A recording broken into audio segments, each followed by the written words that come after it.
በሕያው በማገለግለው አምላክ ፊት እንገራችሁ በዚህ ዘመን የሚወዱንን እንኳን መውደድ አቅቶናል። ምን ያህል ከቤተ ክርስቲያን በመጨረሻው ዘመን ይቀሰቅሳል ከአመፃ የተነሳ የተባለው ፍቅር ወገኖቼ ሆይ ተዘረፍን፣ ፍቅራችንን ተዘረፍን። አሁን ብዙ ነገር አለን፣ ፍቅርስ አለ? ይሄ ትውልድ አሁን ያጣው ምን እንደሆነ ታውቃላችሁ? ሰባኪ አላጣም። ልዩ የአገልግሎት ክፍል ጥሩ ነው፣ እግዚአብሔር ይመስገን። ጥሩ ቃል ቢሰብኩ ወንድሞችና እህቶች የተነሱበት ዘመን ነው። ትልቁ ነገር ግን ቀስ ብሎ ከቅዱሳን ማህበር ውስጥ የጠፋው ነገር ግን ያ የክርስቶስ በቤተ ክርስቲያን ያፈሰሰው ፍቅር። ኤፌሶን መልእክት ምዕራፍ 3ን እናወጣለን። ፍለጋ የሌለውን የክርስቶስን ባለጠግነት ለአሕዛብ እሰብክ ዘንድ ሁሉን በፈጠረው በእግዚአብሔር ከዘላለም የተሰወረውን የምስጢር ሥርዓት ምን እንደሆነ ለሁሉ እገልጥ ዘንድ ይህ ጸጋ ከቅዱሳን ሁሉ ይልቅ ለማንስ ለኔ ተሰጠኝ። ከቅዱሳን ሁሉ ለማንስ የሚለው እግዚአብሔር ደግሞ ለማንም ያልገለጠውን የገለጠለት የጌታ ባሪያ ነው። ቁጥር 16 እና 17 ደግሞ አንድ ላይ ነው ያሉት። በመንፈሱ በውስጥ ሰውነታችሁ በኃይል እንድትጠነክሩ ክርስቶስን በልባችሁ በእምነት እንዲኖር እንደ ክብሩ ባለጠግነት መጠን ይስጣችሁ። የእናንተ ስርና መሰረት በፍቅር ይጸና ዘንድ። ስርና መሰረታችን በፍቅር ከጸና እንዘልቃለን ወገኖች፣ ከቅዱሳን ሁሉ ጋር ስፋቱና ርዝመቱ ይላል። ከዛ በኋላ እኔ አላወጣውም፣ እናንተ በኋላ ቤታችሁ ታያላችሁ። ሮሜ ምዕራፍ 5 ቁጥር 5 ላይ የእግዚአብሔር ፍቅር በመንፈስ ቅዱስ በልባችን ላይ ስለፈሰሰ ተስፋው አያሳፍርም። ይሄ የፈሰሰው ፍቅር ሐሳባችን ላይ ይመስላችኋል? ስሜታችን ላይ ይመስላችኋል? ኢሞሽናችን ላይ ይመስላችኋል? ይሄ ፍቅር የፈሰሰው ይሄ የእግዚአብሔር ፍቅር የፈሰሰው መንፈሳችን ላይ ነው። ተገልጧል ወይ ከውስጣችን? እንደዚህ አይነት ቦታ ተናግሮ የእግዚአብሔርን ቃል ሰብኮ አጥፎ አጠገቤ እዚህ በራፍ ላይ የሚጠበቀውን ሰውዬ እንኳን ቀና ብዬ ሰላምታ ሰጥቼው እንደሚገባ ወገኖቼ የት ጋር ነው የእግዚአብሔርን ፍቅር የምንገልጠው? እርስ በርሳችን እንኳን የእግዚአብሔርን ፍቅር መግለጥ የሚያቀተን የዘመን ውስጥ ትውልዱ በፍቅር ረሃብ ያለቀበት ዘመን ውስጥ እንዳለን በአምላኬ መንፈስ በእርግጥ ነግራችኋለሁ። አቤት የአብርሃም አምላክ እግዚአብሔር ማርያም ሲላት በጎቼ ድምፄን ያውቃሉ አይደል የሚለው? ድምፁን ታውቀዋለች። የጌታን ስታይ ጌታ ነው። አንድ ቃላች ረቡኒ ማለት መምህሬ ማለት ነው። ፐርሰናል ነው። ረቢ ማለት በዕብራይስጥ መምህር ማለት ነው። ረቢ ማለት መምህር ማለት ነው። ረቡኒ ሲል ግን ረቡኒ የራስ የግል የፐርሰናል መምህሬ የኔ ማለት ነው። መምህሬ አለችው። እንዳትነኪኝ እንዴ! ምን ነው ነክተውት የለም እንዴ? በኋላ እግሩን ይዞ ሰግደው የለም እንዴ? ቶማስ ና እጅን አስገባ ብሎት የለም እንዴ? ለምንድን ነው እንዳትነኪኝ የሚላት? አይሰበክም ምላችሁ ይሄ ነው መንፈሳዊ ዓለም ወገኖቼ ሆይ፣ ያለ ጊዜው ያለ ሰዓቱ ከተገለጠ መገለጥ ያለበት ለሐዋርያቱ ነው። እሷ መቼ ተማረች ይህን ትምህርት ከነሱ ከቁጭ ብላ? መጨረሻ ላይ እኮ ሰዓቱ ሲደርስ ሰላም ለእናንተ ይሁን ብሎ ገባ በተዘጋ በር። ሰዓቱ ነዋ። አሁን ሰዓቱ አይደለም። ያለ ጊዜው መለኮትን መግለጥ የሚችል ፍቅር በኢትዮጵያ ውስጥ፣ በአፍሪካ ውስጥ፣ በኤዥያ ውስጥ፣ በአውስትራሊያ ውስጥ፣ በአሜሪካ ውስጥ፣ በተለያየ ዓለም ክፍል ላይ አሉ። ማንም የማያውቃቸው እርሱ የሚያውቃቸው። ታውቃላችሁ፣ ወደ እግዚአብሔር መንግስት ሄደው የተመለሱ የእውነት መንፈሳዊ ዓለም ውስጥ ገብተው ጌታ ጋር እዛ ድረሰው የተመለሱ ሰዎች በጻፉት መጽሐፍ ላይ ታውቃላችሁ፣ መመለስ የማይፈልጉበት ፍቅር ምክንያት መመለስ የማይፈልጉበት ምክንያት ትልቅ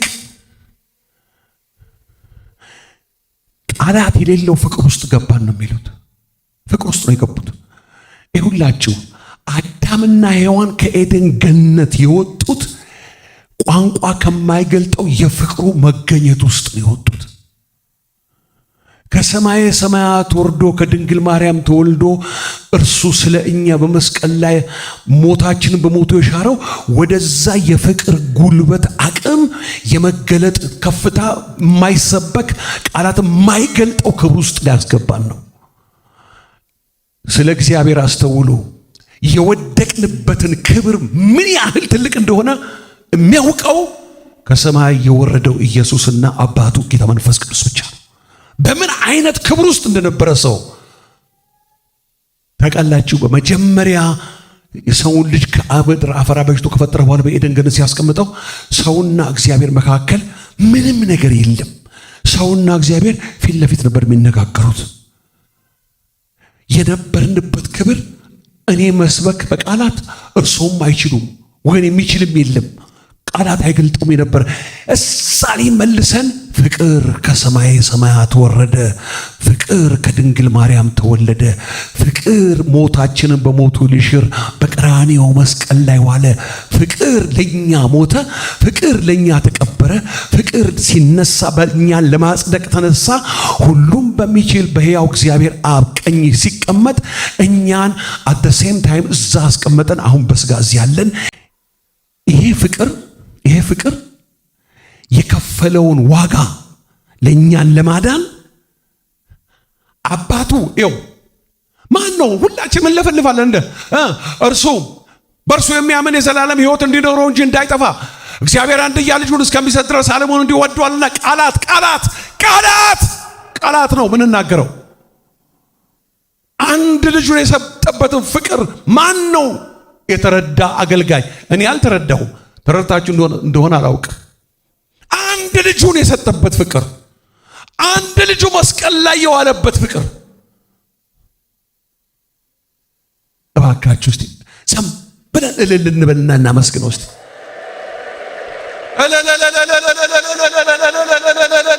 እግዚአብሔር ይባርካችሁ። ዛሬ ምርኮ የሆነብን ፍቅር ይመለስልናል። አሜን። ጌታ ቁጭ በሉ። እግዚአብሔር ይባርካችሁ። ጌታ ያክብራችሁ። እዛ ሄደው ከመጡ በኋላ መመለስ አንፈልግም የሚሉት የገቡበት ፍቅር ነው። እዛ ውስጥ ያለውን ፍቅር በምን እንግለጠው ይላሉ። ለካ ይሄ ያ ስፒሪት ሪሊሙ ያሪሌም በእግዚአብሔር ፍቅር የተሞላ ነው። ምንድነው እሱ? ወገኖቼ ሆይ ይሄ እኮ ፍቅር ቤተክርስቲያን ውስጥ ነበረ። ዛሬ እኮ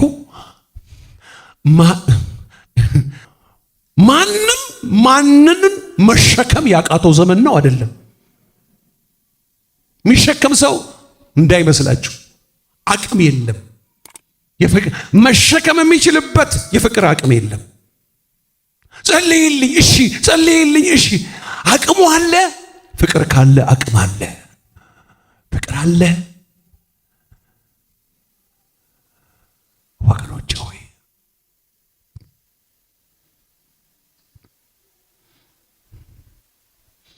አሁን ጥላቻና ክፋት ምድሩን እንደ ክፉ አረም እየወረረው ነው ያለው። መልካም ቃል የሚናገር ሰው አታዩ። ምሬት ነው፣ ሐዘን ነው፣ እርግማን ነው፣ ካለፈ ትችት ነው፣ ነቀፋ ነው፣ ሮሮ ነው። የሞላውም ያለቅሳል፣ ይነጫነጫል። የዕለት እንጀራ የሌለውም እሱም አዝኗል። ሁሉም ማን ነው ከቅዱሳኑ ማህበር ውስጥ ምስጋና ሳያገኝ ፍቅር ሳያገኝ? ወገኖቼ ሆይ አይመስላችሁም? በመጨረሻው ዘመን ከአመፃ ብዛት የተነሳ ፍቅር ይቀዘቅዛል። ለካ ፍቅር እየቀዘቀዘ በረዶ እየሆነ እየሞቀ እየጋለ አልፎ ወደ ሌሎች ደግሞ እየደረሰ የሚሄድ ነገር ነው። ስለዚህ ምን አለ? ፍቅርን ተከታተሉት። ፍቅር ኦቨርናይት በላይህ ላይ መጥቶ አይወድቅብህም። ተከታተል፣ ለማመጂዋለሽ። እህትሽን መውደድ፣ ወንድምሽን መውደድ እንደ ኤሌክትሪክ ብዙ እንዳለ ማሽን የምታዩዋቸውን ሰራተኞቻቸውን ቢያንስ ኢየሱስን የሚያዩት በእኔና በእናንተ እኮ ነው የሚያዩት ኢየሱስን። ደከመሽ ቢት ያታለሽ ማሽኑ ይሞቃል ተብሎ ይነቀል የለም እንዴ? ልብስ ማጠቢያውም ኤሌክትሪኩ ምናምኑ። ለሰራተኞቻችሁ ታዝናላችሁ፣ በልሳን የምትጸልዩ እምትዘምሩ ወገኖቼ ሆይ እንዲህ አይነት መንፈሳዊ ኪሳራ እግዚአብሔር ያድነን። ወገኖቼ ሆይ እግዚአብሔር ያድነን። ከመታወቅ የሚያልፍ ፍቅር፣ ይሄንን በማወቅ ተበረቱ ዘንድ ተለማመዱት ማለት ነው። ተለማመጂው። አጠገብሽ ካለው ሰው ጋር ተለማመጂ። ወገኖቼ ሆይ በ1987 ዓመተ ምህረት የልዑል እግዚአብሔር ድምፅ ላይ ወድቀው ልንገራችሁ። አልገባኝም በጊዜው፣ በኋላ ነው የገባኝ።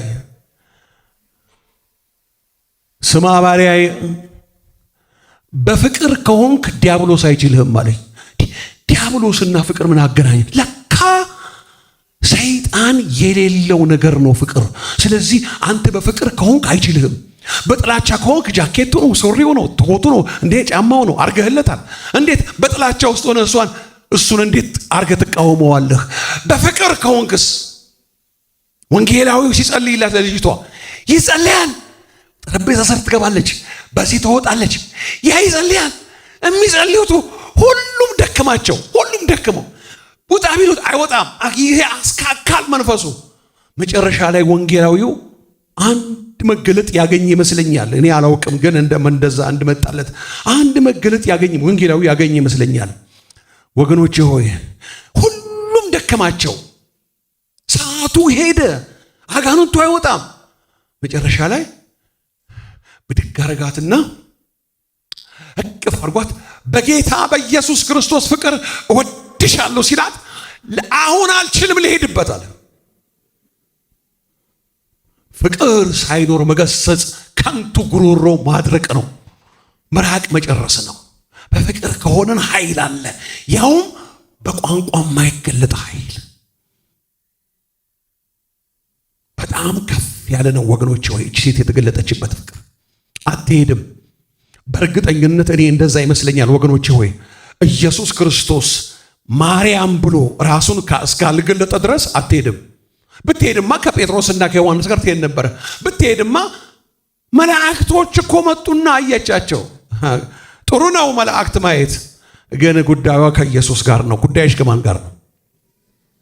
እግዚአብሔር አምላክ ይርዳን ባካቸው ወገኖች ሆይ። እስቲ ቅድም ያነበብነውን ክፍል እንመልከተው። ኤፌሶን ላይ አውጡት 8 እና 9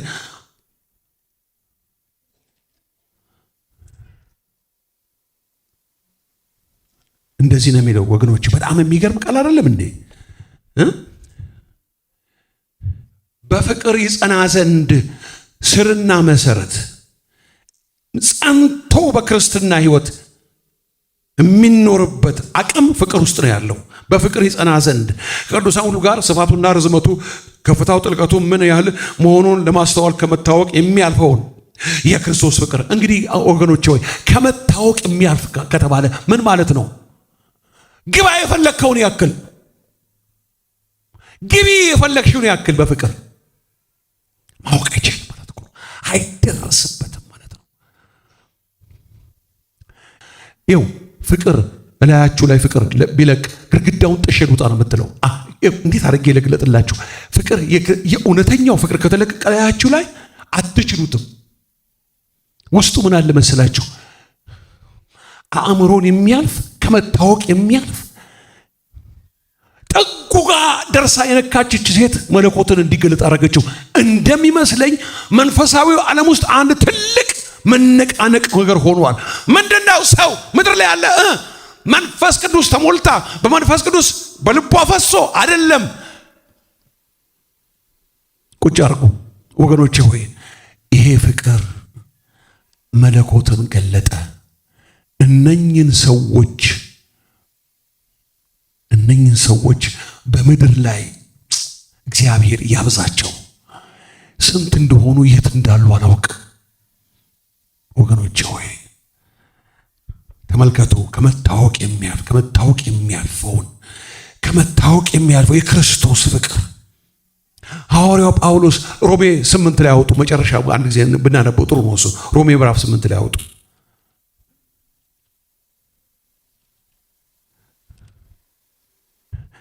ቁጥር 37 በዚህ ሁሉ ግን በወደደን በርሱ ከአሸናፊዎች እንበልጣለን።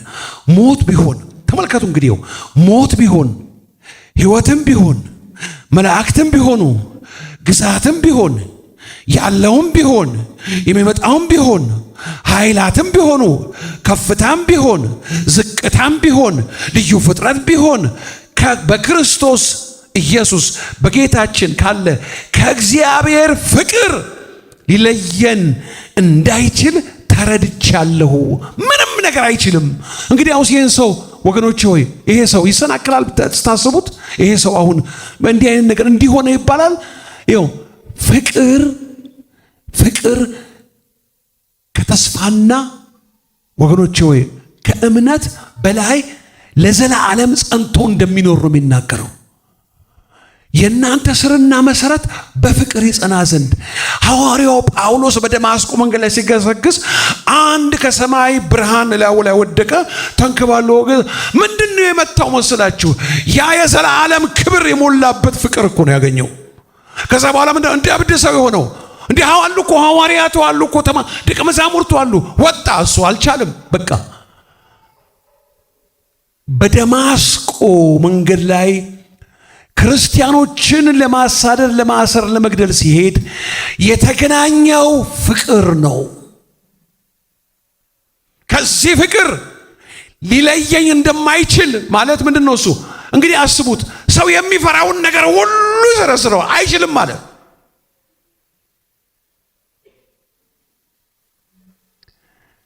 ሁለት ቦታ ላይ እናነባለን፣ ብሉይ ኪዳን ላይ፣ አዲስ ኪዳን ላይ። መጀመሪያ እስቲ ብሉይ ኪዳን ላይ መጽሐፈ ኢያሱ ምዕራፍ 21 አውጡ። ጥሩ ነው ማንበብ፣ እንደው እግዚአብሔር ከረዳን ማለት ነው። መጽሐፈ ኢያሱ ምዕራፍ 21 ከዛ በኋላ ደግሞ ማቴዎስ 22 ላይ ደግሞ እናነባለን። ኢያሱ በጣም የሚገርም ነገር ነው የሚናገረው። 23 ይቅርታ፣ ኢያሱ ምዕራፍ 23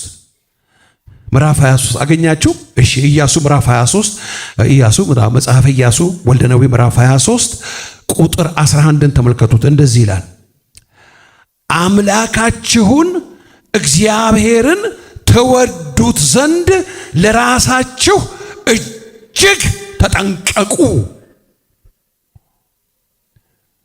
ጴጥሮስ ትወደኛለህ? አው ግልግሎች ጴጥሮስ ትወደኛለህ? በጎች ጴጥሮስ ትወደኛለህ? ለምንድን ነው ትወደኛለህ የሚለው? ያለ ፍቅር የምንሰጠውን አገልግሎት አይፈልገውም። ማቴዎስ ወንጌል ምዕራፍ 22 ላይ አውጥ። ማቴዎስ ወንጌል ምዕራፍ 22 ላይ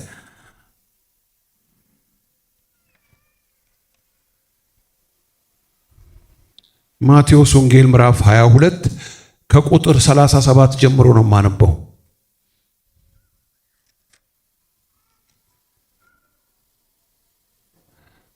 እንደዚህ ይላል፣ ኢየሱስም እንዲህ አለው፣ ጌታ አምላክህን በፍጹም ልብህ፣ በፍጹም ነፍስህ፣ በፍጹም ሐሳብህም ውደድ።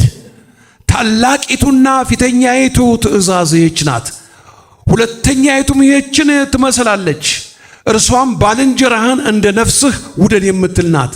በእነዚህ በሁለቱ ትእዛዛት ሕጉም ሁሉ ነቢያቱም ተሰቅለዋል ይላል። ወገኖቼ ሆይ እግዚአብሔርን ሳንወድ ኢየሱስ ክርስቶስን ሳንወድ የምናደርገውን ነገር ሁሉ እግዚአብሔር አያሸተው።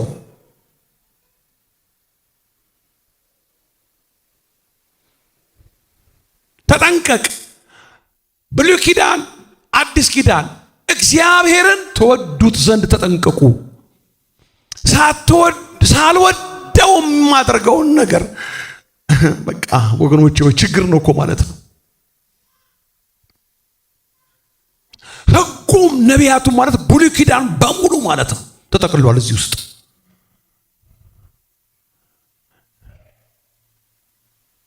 እግዚአብሔር ልጁን የሰጠበትን ፍቅር መስበክ አይቻልም። ልጁ ራሱን ለኛ የሰጠበትን ፍቅር ማን ነው የሚገልጠው? ምንም ነገር ስታደርጉ ፍቅር ከሆነ ወገኖች ሆይ በውስጡ ያለው ኃይል በቋንቋ መግለጥ አይቻልም። እግዚአብሔር አምላካችን ይርዳ። አሜን ወገኖች። የዮሐንስ ወንጌል ምዕራፍ 17 ቁጥር 26 እስቲ እናየው። የዮሐንስ ወንጌል ምዕራፍ 17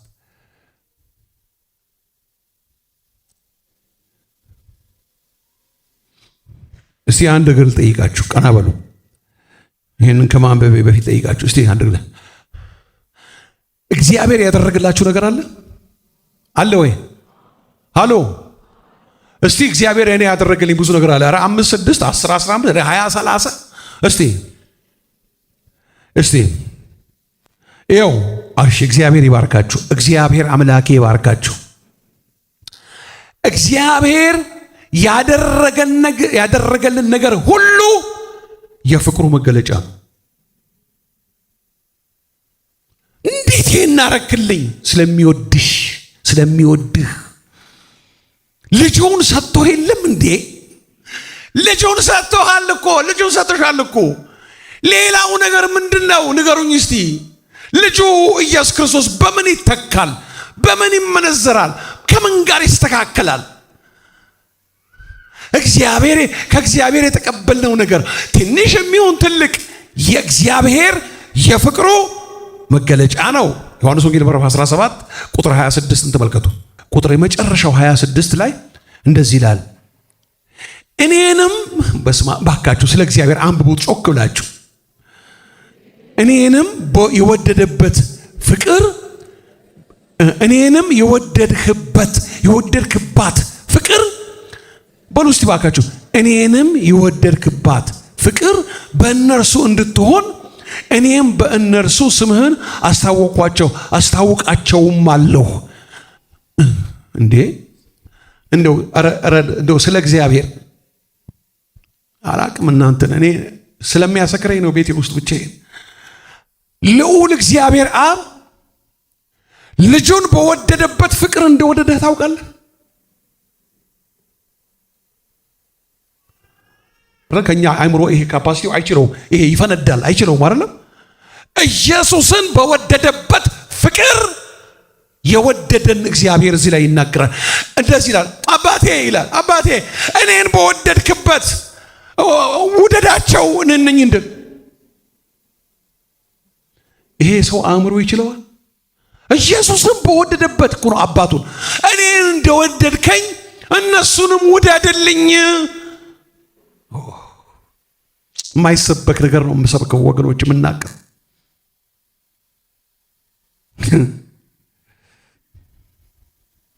አንድ ቃል ላንብብና እጨርሳለሁ። ይሄ ቃል በሁላችሁ ቤት ውስጥ እንዲገባ ለምነዋለሁ አምላኬን። ሶፎንያስ ምዕራፍ 3 ላይ አውጡ ቁጥር 17ን ይኸውላችሁ፣ እንደዚህ ይላል፣ አምላክሽ እግዚአብሔር በመካከልሽ ታዳጊ ኃይል ነው፣ በደስታም በአንቺ ደስ ይለዋል፣ በፍቅሩም ያርፋል፣ በእልልታም በአንቺ ደስ ይለዋል። ይሄንን በሌሎች መጽሐፍቶች ላይ አየሁት፣ በመጽሐፍ ቅዱስ ማብራሪያዎች ላይ አየሁት። እንደዚህ ነው የሚለው፣ እንዲህ ነው የሚለው ወገኖች፣ ቀና በሉ፣ በፍቅር ያሳርፋችኋል ይላል። ልንገራችሁ ዛሬ አሁን እዚህ ጉባኤ ላይ ፍቅር አርፏል። እቤታችሁ ይሄ ፍቅር ይረፍ። እረፍታችሁ በብራችሁ በወርቃችሁ። ብር ጥሩ ነው፣ ወርቅ ጥሩ ነው፣ ዕውቀት ነው ጥሩ ነው። ግን እርፍ በማይመች ዘመን፣ በተጣደፈ ዘመን፣ መከራ እንደሆነ በሚፈስበት ዘመን፣ የሚሰማው የሚያስጨንቅ ዘመን ግን በፍቅር እርፍ ያርጋችሁ። ኧረ አስቀምጡና ተቀበሉ። ይሄን ባካችሁ እንደው ተነሱና በፍቅር እርፍ ያርጋችሁ፣ በፍቅር ያሳርፋችሁ። ልጆቻችሁ በፍቅር ያረፉ ይሆኑ፣ ቤተሰቦቻችሁ በፍቅር ያረፉ ይሆኑ። ሰው እቤታችሁ ሲገባ በፍቅር ማረፋችሁን አይቶ ያ እቤታችሁ ላይ እናንተን ያሳረፈ ፍቅር እንግዳውንም ያሳርፍላችሁ። አሁን በደንብ ይገባችኋል። እንደገና እንድቆማችሁ አነባዋለሁ። ተነስተን ቆማሉ። ሁላችንም የሚደክማችሁ ቁጭ በሉ፣ ግድ የለም። አምላክሽ እግዚአብሔር በመካከልሽ ነው። አሜን በይ። አሜን። ታዳጊሽ ኃያል ነው፣ በደስታ በአንቺ ደስ ይለዋል። አንድ ጊዜ አሁን ስብከት ስበኩል የመጀመሪያ ወደ ጎናችሁ ዞር በሉና በጌታ በኢየሱስ ክርስቶስ ስላመንሽ እግዚአብሔር ደስ ብሎታል፣ በአንቺ ደስ ብሎታል፣ በአንተ በሉልኝ። በይ ውስጥ እስቲ ንገሪያት፣ እስቲ ንገራት፣ እስቲ ነገርካ። ለምን መሰላችሁ? ይኸው ከሰማየ ሰማያት ወርዶ ስለ እኛ በመስቀል ላይ ራሱን የሰጠው ልጁን አባት ሆይ ልጅህን ለእኔ እንደሞተ አውቄአለሁ፣ ተቀበልኩ። አብ ከሰማይ ልጄን ተቀብለሃል፣ በአንተ ደስ ይለኛል ይላል። በምንም አይደለም፣ ልጁን ስለተቀበልሽለት፣ ልጁን ስለተቀበል። ጥቅሙ ለማን ነው? ለእግዚአብሔር ነው ጥቅሙ። ታዲያ ክብር እናስገባ እስቲ አንዱ